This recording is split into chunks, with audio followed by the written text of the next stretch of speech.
As always, welcome to the physical video for Sensors, Effectors, and Actuators Part 2. So we've gone through now showing a little bit more complex sensor using the ultrasonic sensor, and then also showing a basic actuator slash effector of a servo. And the simulator videos demoed it, but now we've got the physical video set up here, and then we'll play around with some of the code. And what I've got this code set up to do right now is that based upon readings from the ultrasonic sensor, that little fun component right there that you can see with the transmitter and receiver, it will then change how the actual servo moves itself. So I have just got the servo taped down to my desk because when it moves, it shakes all around. And then I've just made a little setup here. I'm using a ruler, not exactly perfectly placed, but just you can see as I move stuff and it's doing the reading. So nothing's happening right now because I have it aimed at this box that's right here. But if I was to slide it forwards, you can see then the actual servo reacting some. And we'll keep playing around with that, and then the weirder things that can happen as you work with it. Hey, one thing that I hadn't mentioned before when we're working with the serial communication and you're doing the output, what you will start noticing on your Arduino is once again the TR, the TX and RX little LEDs like flashing like crazy. So again, you can see those both right here. So you'll see them flashing crazy, and if you increase that baud rate, so that bits per second that it's transmitting, that will flash even faster. So fun part. So the setup here basically is the normal ultrasonic sensor, same as in the simulator, that you've got the ground and power, and then you've got the echo and trigger lines hooked up. I have just attached it directly into the breadboard to keep it stable. And then on the other side over here is the hookup for the actual servo. Now, you could just directly connect these to the actual Arduino, but I liked, again, doing it through the board itself so that I have, again, the shared power and ground going to this one servo, since that's perfectly fine. We don't need extra power source because we're only using one little basic hobby servo that comes with the kits. And when you get these plugs that are right here, you'll see that it's straight, that it doesn't have the male prongs. Now, what you can do is you could use the M to M kind of connector and plug it in into the end here and then into the actual board, or you can break off a few pieces of this from the actual kit. So what these are is just some conductive metal pins with plastic, and they got little break points. And so you can get out 3. I suggest doing this with pliers if you're going to actually do it, is just count out 3 along the break line, mark and hold it off, and then break those off from there. And you can see, like, I just did it there, and you get the 3. Now, one thing about this is that these aren't low enough down to plug into the servo nicely. You can see it's shorter and longer. All you have to do is press it against a table a little bit, holding just the plastic side some, and then press it down, because those pins are in there loose. They're not held in permanently into the actual plastic.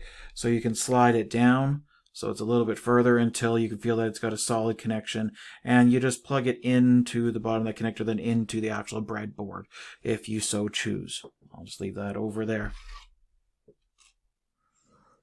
Okay. So basic setup in between, just to kind of show both of these working together.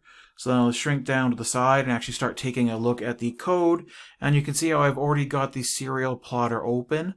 So I'm just having it update this. But I'll go through the code first quickly. It's basically an amalgamation of what you've seen before in the actual simulator code itself.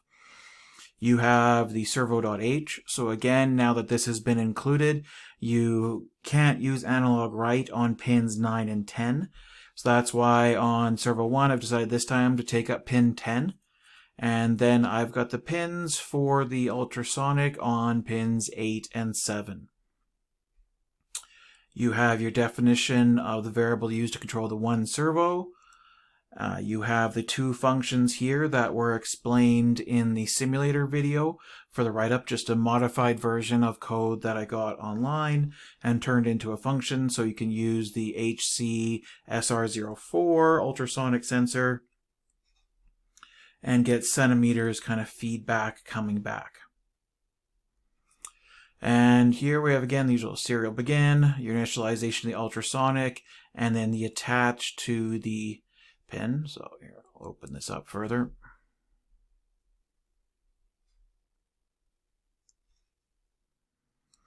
The attach to the pin setup right there. Inner loop function, I've just set up a very basic one, example of sense, think, act, and it does not work excellently, but that's the idea of this video. We're going to play around with this. So this is the base code that's been uploaded, and then I just wanted to play around with it.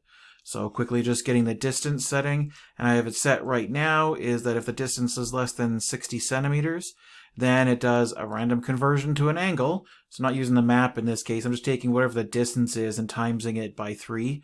And I got that by, well, if I'm weighing 60 centimeters, I'm just dividing it by 3. Like so. Basically 60 centimeters would then be the full 180 or so forth. It's just a quick example to play with. I do the write out to the servo to tell it to move.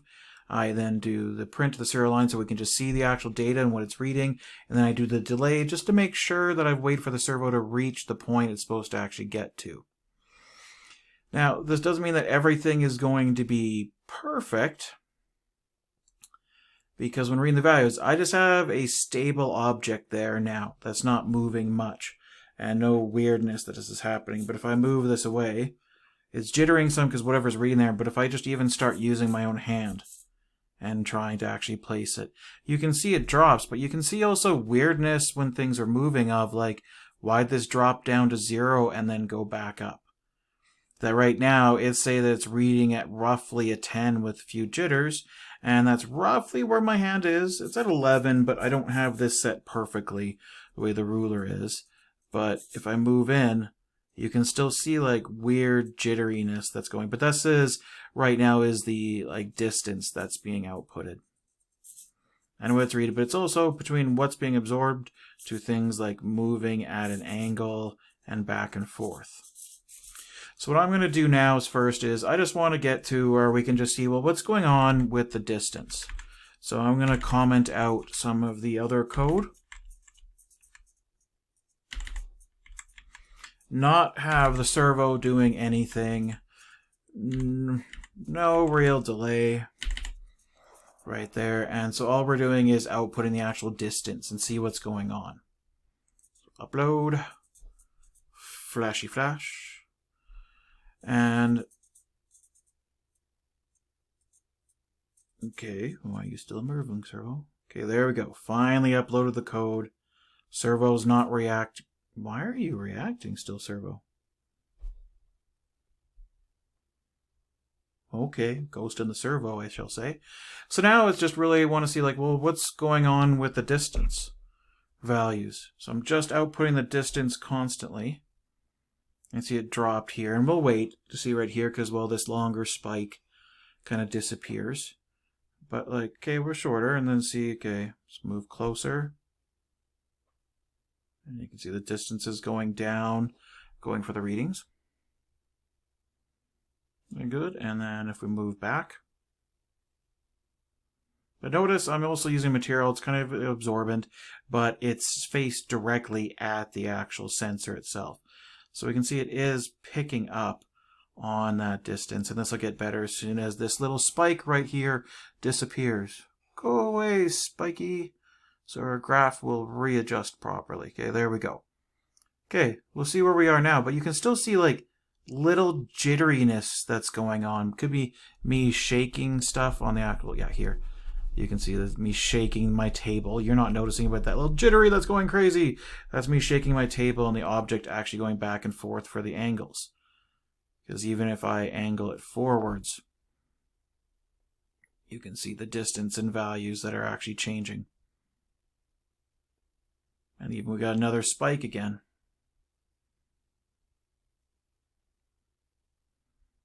So moving closer. Now even if I angle it You can start to see like weirdness that's going on. And notice right there is that it's reading far away distances and what's going on. I think this is the setup where I've got my camera and I've got everything else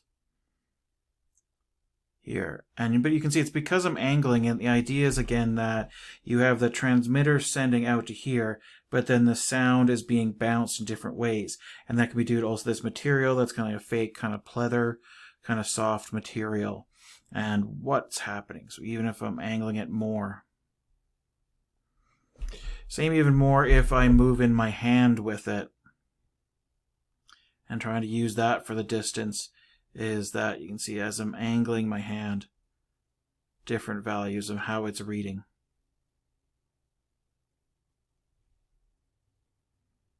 So the fun. Okay, and close the plotter for now, and then just go show an example of something else I talked about in the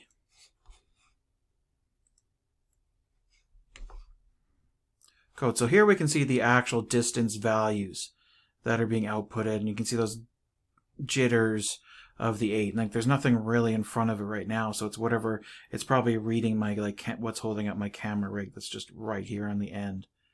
But even if I'm moving in, you can see quick jumps, setup code, and it's a kind of exact, but what it's reading and getting the exact. So like the one thing about this is like being careful of the values you have if there's something else that I have wrong in the code and the materials you're going with, but trying to use it for exact measurements is not going to be a good idea. It'd be better to know that if it's within a certain range, what's actually happening. So I'm going to go back and even now change something else in the code, and I talked about this in the simulator video, is this little thing I added in here, is that when you get too close to it, what happens? At least with the reading code that I'm using here. So I will upload this where now I don't have that in place.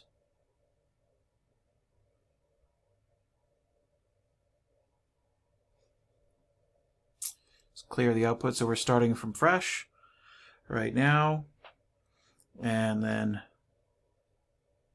okay, well, if I start moving in closer, the idea is that things could start getting bad right around here because we are getting too close that we have to be within that 2 centimeters. And notice there you go, I got that spike. And even larger, look at the 1,000 values as I'm getting closer and closer and closer, really like now basically covering the sensor. So you can see here, well now if you were trying to use exact values, even though I'm covering it, it's showing that it should be really far away, but that's just due that we're not in the right range. That if you're setting up the sensor and you're putting it somewhere, you should always at least have it 2 centimeters away from what you're measuring and take that into account. So if I move back here up to right around the 2-3 mark, okay, well now we're getting better values from this. But you can still see from random jitteriness and what's going on in placement that we're getting those larger values. So again, this is why you wouldn't see that in the simulator video, but for the physical video, why I added this in for right now. And you can modify and play with this code, and if you find a better version or find any errors, please just send an update to me. This is just for a starting basic sensor. So we got those beginning values, and now you can see when we're getting closer and it's not working, it's going down to 0 from here. So we're fine. Should be like, okay, it's close enough versus stepping back. But you can still see where you're getting some error values. But if we have this set properly and we're trying to just use ranges, we can use this for some basic measurements and information. So down here, we've got the actual distance. Now, instead, I'm just going to turn off the ultrasonic and then just play with the servo some. So one thing I said is that when you're doing the write,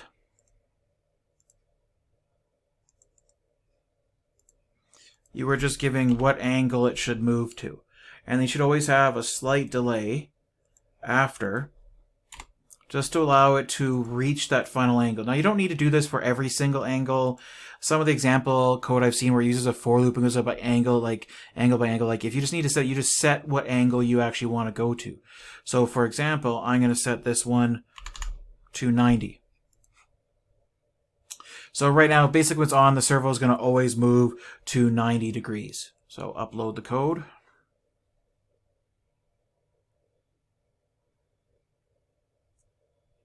Okay. Nothing too fancy because I actually wasn't far off from 90. But this gives you one point to know, like, well, okay, where's it going to move? Because what I have on top here is just one of the accessories that came with the actual kit. The idea is that these internally have gears that match. You have that shaft that's on top that's going to be turning. And so you're going to place this on, but you have to know, like, well, is that shaft, so if I put it here, is that 90 degrees or what's happening? And maybe you need to do a little bit of calibration in the beginning, because afterwards we can put a screw into the top of that so it sits. So like, if we want this to be a marker, say maybe this is pointing to be at 90 degrees and pulling versus where else we want to, we need to position, well, where do we have the accessory on top and is it at the right spot? So right now, if we're just trying to use this as if it's an arm to mark like an actual angle, well then I want to see, okay, well, where's 0? Like I should have that starting, that arm should start at 0. So I've just got this on here arbitrarily, and in the code now I'm changing it to 0, and then just uploading that and getting the servo to move itself to 0, and then position where I want this arm to be properly. Okay, well there you go. So we know, okay, well that is 0 right there. So it's moved around. So this is on this. So again, this is with the shaft. This is where it's gone. I've told the shaft to move to 0, and then I know, okay, well, maybe I'm fine with having it this way. Let's see where 180 is.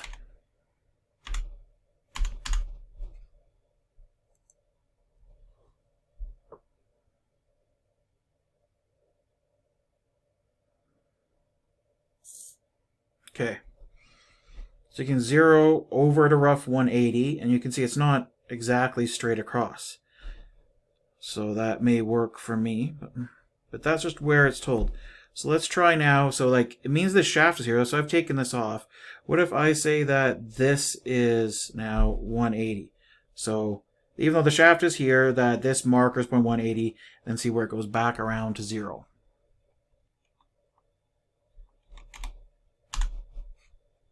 Really, this is just more about positioning and where would you want the accessory to be based upon the actual angles between 0 and 180. So right now it says 180, so if this is the marker, 0 should be going back to this side.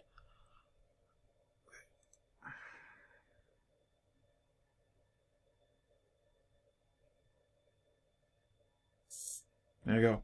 So not exactly where we would want it for positioning, but good enough that we have, like, this is going to be 0, this is going to be roughly over to 180, and that placement. So it's more about where do you want it to start. This is just configuring. I can then lock this in and know, okay, based on where I'm going to place this, I know this is the angle. I know this is where the arm will be here. Like at 0, it's going to be here. 180, it's going to be here, and that swing between. And so now I know where do I actually screw in and attach my actual servo there. So that's just playing around with in the beginning, because I'm going to leave my accessory there for right now, and then we can show like another step of just the servo completely moving. So I'll talk the example that most people see is you'll see this for loop. So for int I.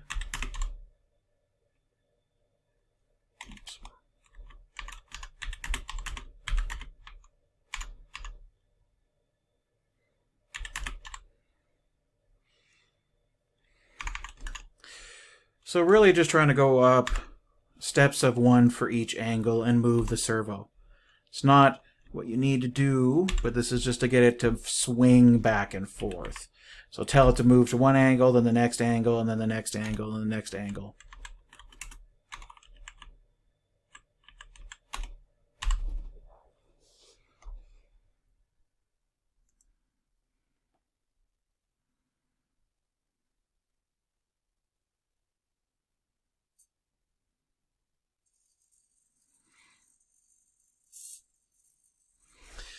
Now you can see, so this is the standard example you'll see, and you can hear it clicking.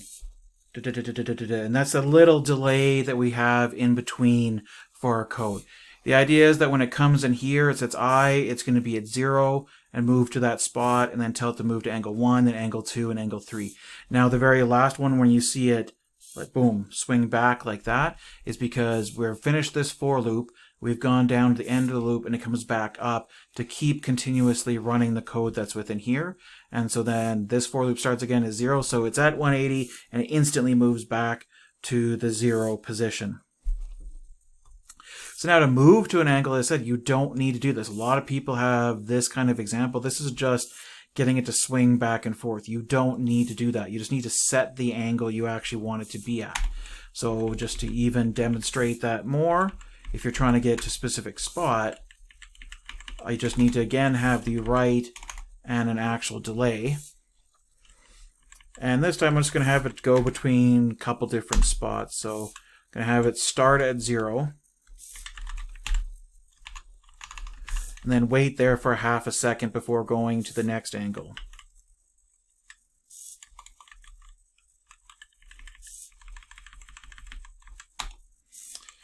Then I'll have it go up to 100.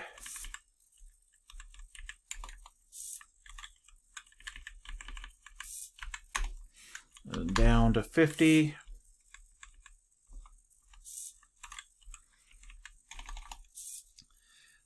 Oops. And then up to 180. Boom. And then the idea is after 180, once it restarts, it's going to go back up to here. And this is just to show that you don't need to use that loop to move it up each angle. You just set it the angle. So it'll be at 0. It'll then jump to 100. Then it'll go back to 50. Then it'll jump up to 180. Just upload the code.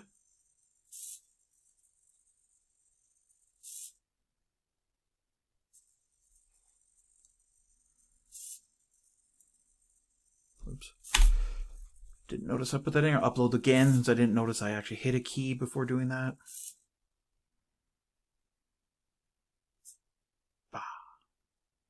Okay.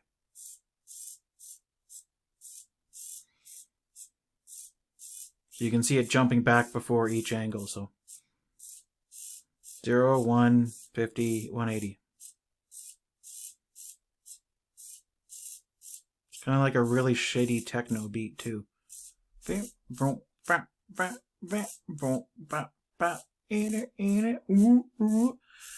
I'll stop that. So you can see how you can play around with the servo and attach it, just giving this delay in time to let it to actually move. Now coming back to this, I'm just going to get rid of most of the other code that we had.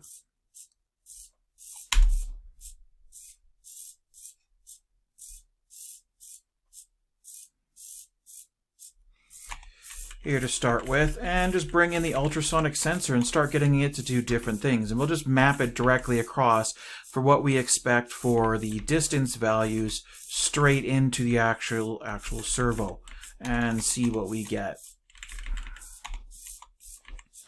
So here again, just use the map function to quickly convert between two ranges.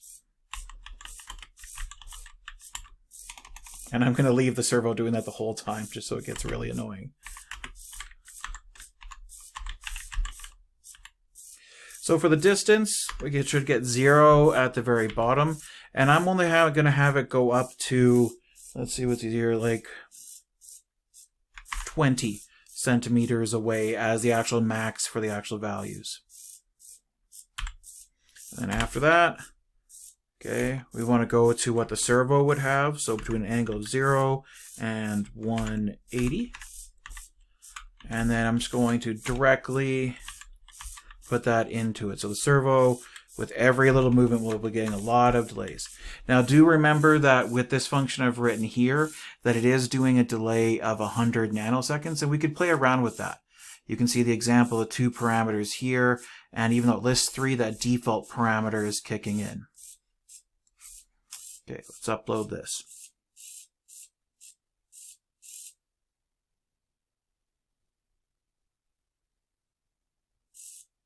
Okay. So we can even see on the output right here of what it's getting. So it's going, we're getting closer. So the idea is the further away, when up here at 20, it's at 180. And then as I move closer,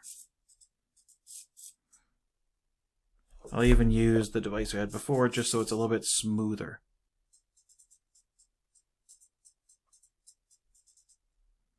But you can still see that jitteriness because I'm also just using the direct value to control these. And with this sensor, if it's a potentiometer, it would be smooth. But with the ultrasonic, we get some jitteriness. But we're still seeing it Kind of like that map working up to, boom. It's more entertaining than the light, I'd say, as an example. But then weird things that can start happening. They said there, it thinks it's at 0, getting closer. Or is it not? We're going back to controlling it with my hand.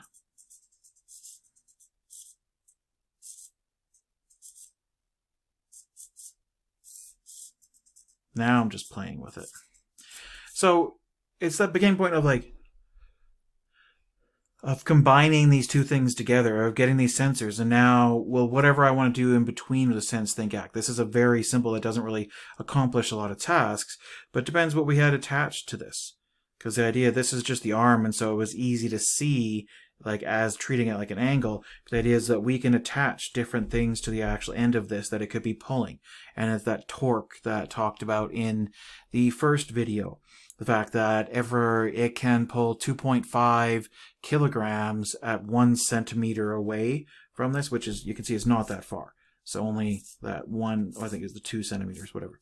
So that it's not that far of a distance. You can have something closer, and the further you have it away for pulling, the less it can actually handle for the actual torque for this sensor. So if we'd have to worry about if we have something further away and it's attached to it, like say a door that was flapping open and closed and it was attached to the end of this by some kind of metal wire, further away it is, you have to be careful. What material is that door made out of? Can it actually pull it, or do we place the actual servo closer, back and forth?